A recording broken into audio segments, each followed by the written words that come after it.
الحمد لله رب العالمين والصلاة والسلام على رسوله الكريم وعلى آله وصحبه أجمعين وعلى من تبعهم بإحسان إلى يوم الدين. ما بعد. باب ما يقول عند تغميض الميت. وعن أم سلمة رضي الله عنهما قالت دخل رسول الله صلى الله عليه وسلم على أبي سلمة وقد شق بصره فأغمضه ثم قال إن الروح إذا قبض تبع البصر فضج ناس من أهله فقال لا تدعوا على أنفسكم إلا بخير فإن الملائكة يؤمنون على ما تقولون. ثم قال اللهم اغفر لأبي سلمة وارفع درجته في المهديين واخلفه في عقبه في الغابرين واغفر لنا وله يا رب العالمين وافسح له في قبره ونور له فيه. رواه مسلم. கண்ணியத்துக்குரிய அல்லாஹ்விடியார்களே, இன்று பார்க்கக்கூடிய தலைப்பு 151ஆம் தலைப்பு, மரணம் அடைந்தவரின் கண்களை மூடிய பின் கூற வேண்டிய துஆ. இதில் ஒரு சம்பவம், முஸ்லிமில் வரக்கூடிய ஹதீஸில் சம்பவம், அபு சலமா ரலியல்லாஹு அன்ஹு அவருடைய மரணத்துடைய சம்பவம். அபு சலமா மற்றும் உம்மு சலமா ரலியல்லாஹு அன்ஹுமா இவர்கள் இருவர்களும் முதலில் இஸ்லாத்தை தழுவியவர்களில் ஒருவர்களாக இருக்கின்றார்கள். இந்த இரண்டு தம்பதியர்கள் தான் இஸ்லாத்தில் முதல் ஹிஜ்ரத்தை மேற்கொண்டார்கள். லூத் அலைஹிஸ்ஸலாமுடைய அந்த குடும்பத்தினருக்கு பிறகு முதல் குடும்பத்தோடு ஹிஜ்ரத்தை மேற்கொண்டது என்பது இந்த தம்பதியர்கள் தான். அப்போ இவர்கள் நபி ஸல்லல்லாஹு அங்கு ஹபஷாவில் இருந்தார்கள். ஹபஷாவிற்கு பிறகு மதீனா முழுமையாக இஸ்லாமிய ஆட்சி என்று ஆன பிறகு மதீனாவுக்கு அங்கு அந்த நேரத்தில் நபி ஸல்லல்லாஹு அலைஹி இங்கு அபு சலமா ரலியல்லாஹு அவர்கள் வஃபாத் ஆகின்றார்கள். அந்த நேரத்தில் நபி ஸல்லல்லாஹு அலைஹி வஸல்லம் அவர்கள் சென்று பார்க்கும் பொழுது அவருடைய உயிர் பறிக்கப்பட்டது. உடனே நபி ஸல்லல்லாஹு அலைஹி வஸல்லம் அவருடைய கண்களை மூடிவிடுகின்றார்கள். பிறகு நபி ஸல்லல்லாஹு அலைஹி வஸல்லம் இந்த வார்த்தை கூறுகின்றார்கள், உயிர் கைப்பற்றப்பட்டு விட்டால் பார்வையும் பறி போய் விடுகிறது. ஆகவே மரணமடைந்தவர் விட்டவரின் கண்களை மூடிவிடுங்கள் என்று கூறினார்கள். இந்த ஹதீஸில் தபிஅஹுல் பஸர் என்று வருகின்றது. தபிஅ என்பது பின்தொடர்வது. ஒருவருடைய ஆத்மா எடுக்கப்படும் பொழுது, உயிரை எடுக்கப்படும் பொழுது, உயிரை கொண்டு செல்லக்கூடிய திசையில் கண்களும் என்ன செய்கின்றது, அதன் பின்னால் தொடர்கிறது என்ற ஹதீஸ் இந்த வார்த்தை வருகின்றது. அப்போ அந்த வார்த்தை கேட்டவுடனேயே, நபி ஸல்லல்லாஹு அலைஹி வஸல்லம் சொன்ன வார்த்தை கேட்டவுடனேயே அங்கு இருக்கக்கூடிய வீட்டார்கள் அவர்கள் ஒப்பாரி அல்லது அந்த அழுகக்கூடிய சப்தம் அதிகமாகி விட்டது. கவலையுடன் அழுகக்கூடிய சத்தமாகி அவர்கள் ஆகிவிடும் பொழுது நபி ஸல்லல்லாஹு அலைஹி வஸல்லம் அந்த நேரத்தில் கூறினார்கள், லா ததுஉ அலா அன்ஃபுஸிகும் இல்லா கைரா, நீங்கள் உங்களுக்கு நன்மையை கொண்டே தவிர உங்களுக்காக துஆ செய்து கொள்ளாதீர்கள். நிச்சயமாக நீங்கள் சொல்லக்கூடியவற்றிற்கு வானவர்கள் ஆமீன் கூறுகிறார்கள் என்று நபி ஸல்லல்லாஹு அலைஹி வஸல்லம் கூறிவிட்டு இந்த துஆவை அந்த சஹாபிக்கு கூறினார். அல்லாஹும்ம அக்ஃபிர்லி அபி சலமத, யா அல்லாஹ் அபி சலமாவை நீ மன்னிப்பாயாக, அவருடைய பாவங்களை பிழைகளை நீ மன்னித்து விடுவாயாக. ஒர்ஃபா தரஜதஹு ஃபில் மஹ்தியீன், நேர்வழி பெற்றவர்கள், ஹிதாயத்தை பெற்றவர்கள் அவர்களுடைய கூட்டத்தார் இவருடைய அந்தஸ்தை உயர்த்துவீராக. வஹ்லுஃபு ஃபி ஆகிபிஹி ஃபில் காபிரீன், அதே போல இவர்களுடைய குடும்பத்தார்களுக்கு இவர்களுக்கு பதிலாக நீ அவருடைய பொறுப்புதாரியாக நீ பாதுகாவலனா ஆவீராக. வஃபிர் லனா வலஹு யா ரப்பல் ஆலமீன், நம்மையும் எங்களையும் அவரையும் நீ மன்னித்து விடுவாயாக, அனைத்து பிரபஞ்சத்தின் இரட்சகனாக இருக்கக்கூடிய நீ என்று. வஃப்ஸஹ் லஹு ஃபீ கபரிஹி, அவருடைய கபரை விசாலப்படுத்துவாயாக. வனவ்விர் லஹு ஃபீஹி, அதில் நீ பிரகாசத்தை ஒளிமயத்தை ஏற்படுத்துவாயாக என்று நபி ஸல்லல்லாஹு அலைஹி வஸல்லம் துஆவை கேட்டார்கள். இப்போ இங்கு இந்த ஹதீஸில் நமக்கு எண்ணற்ற விஷயங்கள், பாடங்கள் நாம அறிகின்றோம். முதல் விஷயம், நாம் நம்முடைய உறவினர்கள் யாராவது ஒருவர் இறந்து விடும் பொழுது, அந்த மரண தருவாயில் இருக்கும் பொழுது யாராவது ஒருத்தர் கண்காணித்து கொண்டே இருக்க வேண்டும். மவுத் ஆகும் அந்த மரணம் ஏற்பட்ட உடனேயே நாம உறுதி கொள்ளும் பொழுது முதல் விஷயம் அவருடைய கண்களை நாம் மூடிவிட வேண்டும். இல்லை என்றால் மனிதனுடைய ரூஹ் கைப்பற்றப்படக்கூடிய அந்த தருணத்தில் ரூஹை கெடுத்து வானவர்கள் மலக்குல் மௌத்து இது ரூஹை பறிக்கக்கூடிய, ரூஹையுடைய பிடுங்கக்கூடிய ஒரு பொறுப்பு வானவர். இந்த வானவர் என்ன செய்வார் என்றால், அவருக்கு சுற்றி இருக்கக்கூடிய வானவர்களிடம் இவருடைய ரூஹை பறித்து கொடுப்பார். அந்த அந்த பறிக்கக்கூடிய நேரமும் கொடுக்கக்கூடிய நேரம் எவ்வளவு என்றால், தர்ஃபத் ஐன், ஒரு மனிதன் தன்னுடைய இமை அசையும் அளவுக்கு அந்த நேரம், அந்த நொடியில் என்ன செய்வாங்க, மலக்குல் மௌத் அவருடைய ரூஹை எடுத்து வானவர்களிடம் கொடுக்கப்படும். அந்த ரூஹை கொண்டு வேறு அவர்கள் கொண்டு செல்வார்கள்.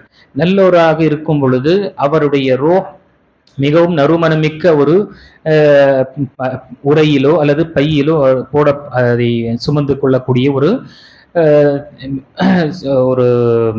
பை என்று புரிதுவதற்காக நாம் எடுத்துக்கொள்ளும் செல்லும் பொழுது, முதல் வானம், இரண்டாவது வானம், மூன்றாவது வானம் என்று கொண்டு செல்லும் பொழுதெல்லாம் அந்த நறுமணம் மிக விருப்பமுள்ள ஒரு நறுமணம் இருக்கும் பொழுது வானவர்கள் எல்லாம் அதை உணர்ந்தவுடனேயே மஹாதிஹி ரூஹு தய்யிபா, என்ன அழகான மிக பரிசுத்தமான இந்த ரூஹ் என்று, யார் இவர் என்று கேட்பார்கள்.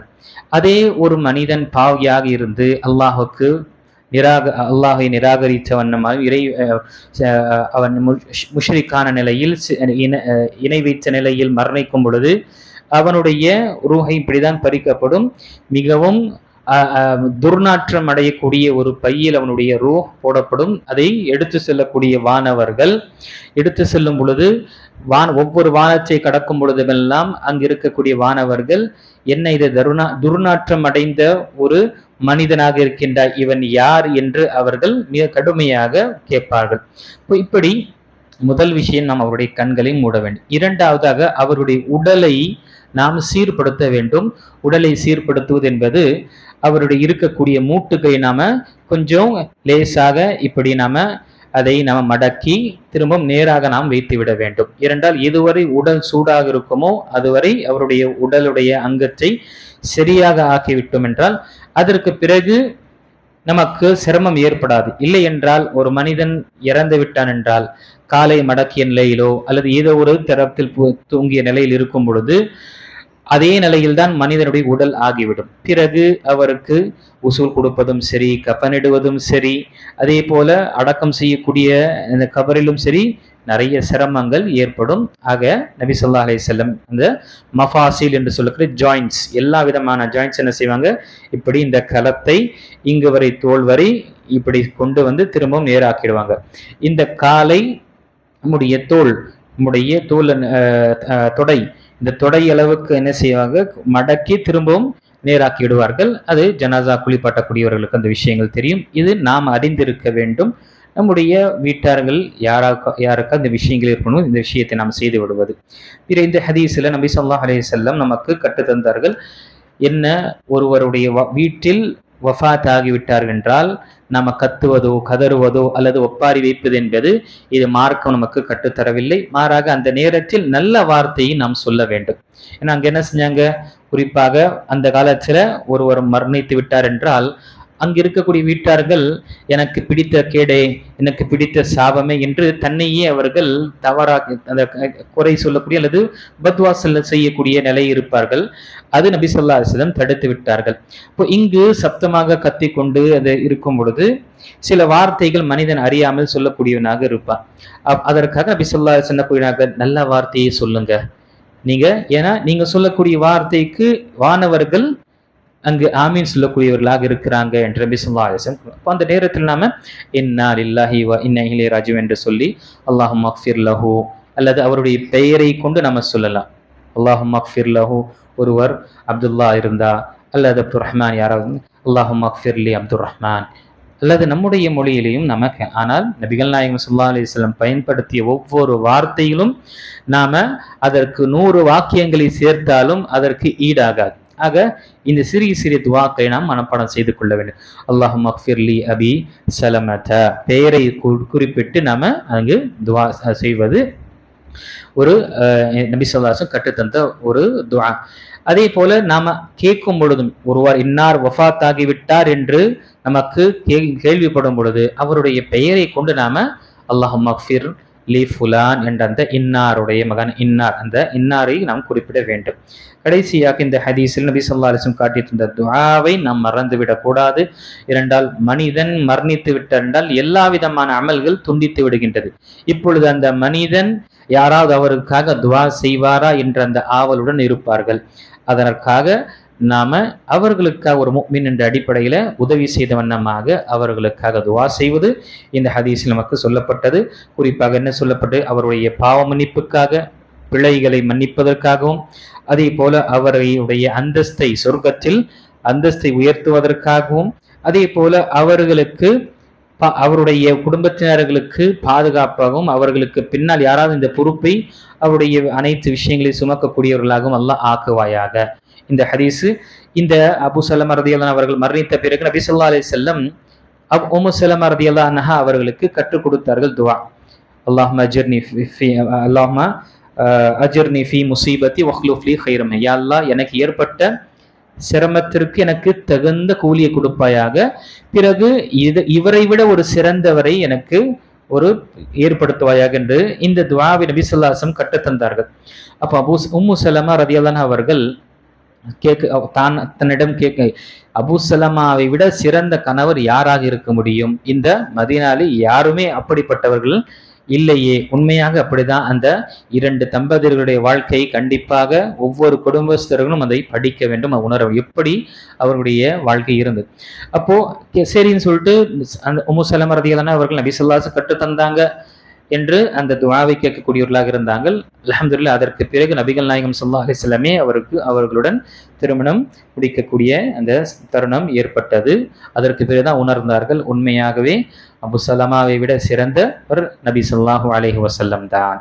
ஆக இந்த துஆக்கள் நாம மறந்துவிடக்கூடாது என்று இதெல்லாம் சில ஆதாபங்களான விஷயங்களாக இருக்கு. நாம் நம்முடைய உறவினர்கள், நம்முடைய தெரிந்தவர்களுக்கு துஆ செய்வோம் என்றால், நாம் மௌத்தான பிறகு நமக்கு துஆ செய்யப்படுவோம். நாம் மற்றவர்களுக்கு துஆ செய்யவில்லை என்றால் நமக்கு என்ன, நாம் எப்படி எண்ணம் கொள்ளலாம்? இவர்கள்லாம் எனக்கு துஆ செய்வாங்க, அல்லது யாராவது. கண்டிப்பாக நம்முடைய உள்ளத்திலிருந்து அந்த மையத்திற்கு, அந்த இறந்தவருக்காக துஆ நம்ம வர வேண்டும். அப்பொழுதுதான் நம்முடைய ஜனாசாவில் இருக்கக்கூடிய அனைவர்களும் உள்ளத்துடன் நமக்காக துஆ செய்வார். இல்லைன்னா சும்மா அட்டெண்டன்ஸ் போட்டுட்டு போகக்கூடிய நிலை இருந்ததுன்னா நமக்கு, அதே மாதிரிதான் நம்முடைய ஜனாசாவிலும் அதே போலதான் ஆகும். எப்படி நம்முடைய ஜனாசாவை அல்லது நம்முடைய ஜனாசாவுடைய அந்த தொழுகை எப்படி நாம விரும்புகின்றோம், அதே மாதிரி நம்முடைய உறவினர்கள் அல்லது நம்முடைய தெரிந்தவர்களுடைய ஜனாசாவுடைய தொழுகையில கடந்து கொள்ளும் பொழுது துஆவை, அந்த விஷயத்தை மறந்து விடக்கூடாது. துஆ மரணம் செய்ய வேண்டும். நம்முடைய வாழ்க்கையில் இந்த துஆவை மரணம் செய்து நம்ம துஆ கேட்கும் பொழுது கண்டிப்பாக நமக்கு அல்லாஹ் தஆலா ஒரு கூட்டத்தை அமைப்பான். அவர்கள் நமக்காக மனசார துஆ செய்யக்கூடியவர்களாக இருப்பார்கள். ஆக இந்த விஷயத்தையும் எனக்குள்ள வேண்டும். அல்லாஹ் தஆலா சொல்லக்கூடியவனுக்கும் கேட்கக்கூடிய அனைவர்களுக்கும் ஆஃபியத்தான ஒரு வாழ்க்கையை கொடுப்பானாக. அதே போல நோய்வாய்ப்பட்டவர்களுக்கு அல்லாஹ் தஆலா பூரண நிவாரணத்தையும் குணத்தையும் ஏற்படுத்துவானாக. யாரெல்லாம் மஃபாத்தானார்களோ, மௌத்தானார்களோ, ஷஹீதானார்களோ, அல்லாஹ் தஆலா அவர்களுக்கு அவர்களுடைய பாவங்களை மன்னித்து அவர்களுடைய அந்தஸ்தை உயர்த்துவானாக. ஆமீன். வஹ்ரதவான் அல்ஹம்துலில்லாஹி.